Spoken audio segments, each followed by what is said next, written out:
السلام علیکم ورحمۃ اللہ تعالی وبرکاتہ. حامد و مسلم وبعد. یو محترم ورو پوښتنه کړې ده، وایي زموږ په علاقه کې خلک وایي چې یاره د اذان کلماتو ته به چپ پاتې کېږي او حتی که تلاوت کوي هغه به ورته پرېږدي.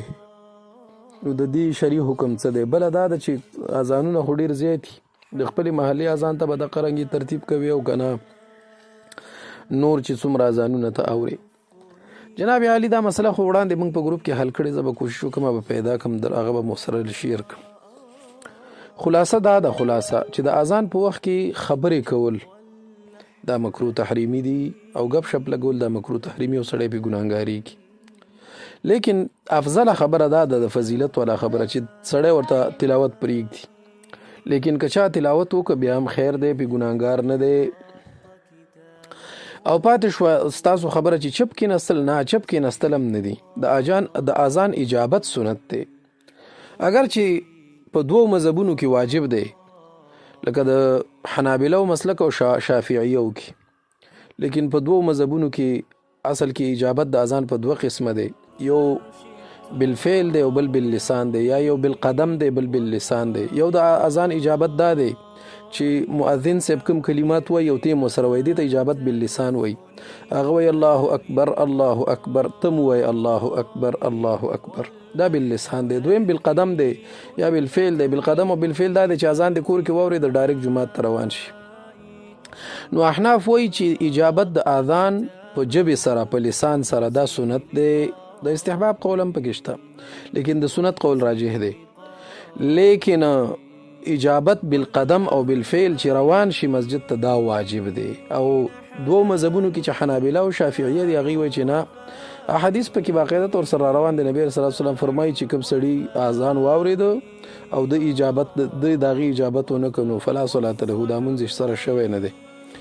نو هغه د دې د حدیث نه استدلال کوي. لیکن احناف او مالکي وایي چې نه، د دې نه مراد هغه کس دی چې جماعت تونه ورسره لنډي چې اذان واوري او د جماعت ته نه ځي او په کور کې مونځ کوي، نو دا د هغه چا دپاره وعید دی چې فلا صلاة له، صحیح دی، مونځ یې نه کېږي، یعنی کامل مونځ.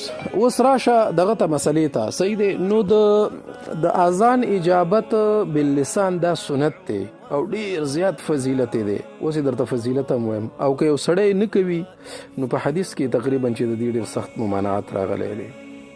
یو حدیث کې راځي نبی صلی الله علیه وسلم فرمایي 4 قسمه خلک ډیر بې وفا او سنګدل دي، زړونه ډیر سخت دي. یو هغه کس چې په ولاړه امتیازې کوي. دویم هغه کس چې مونځ نه فارغ شوی نه او خپل تندی صفا کی، یعنی په سجده دی تندی لګولی دی او سلام دی لانه دی سرخولی او مانځه کې دا لاسونه ورته تندي صفا کوي.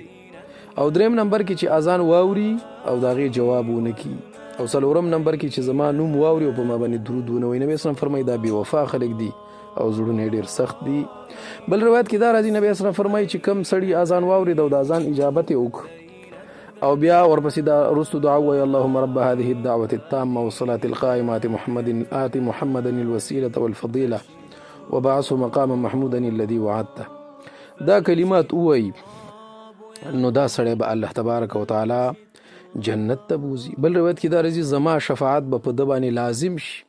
بل روایت کې راځي زما د شفاعت مستحق به وګرځي. دا ټولې خبرې پکې شته دی. دا مسله باقاعده طور سره مشکات اول جلد باب فضل الاذان و اجابت المؤذن هغې کې باقاعده طور سره دا ټول روایتونه راخیستي. صحیح دی. ملا علي قاري رحمه الله فرمایي که نو فی اشارة الی بشارة حسن الخاتمه، کوم سړی چې د اذان اجابت کوي یعنی هغه مؤذن الله اکبر الله اکبر وایي او دیم الله اکبر الله اکبر وایي، صرف په حي على الصلاه او حي على الفلاح کې به حي على الصلاه او حي على الفلاح نه وایي، بلکې لا حول ولا قوه الا بالله د څلورو ځایانو کې به دا کلمات وایي.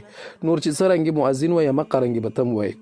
نو بالکل مسله دا مسله ذکر ده. د قرنګ دا مسله باقاعده طور سره بدای او سنای ذکر کړي د جلد اول صفحه د 155 باب الاذان کې. د قرنګ دا مسله باقاعده طور سره بحر الرایق ذکر کړي جلد اول او صفحه د 204 او 215. صحیح دی باب الاذان.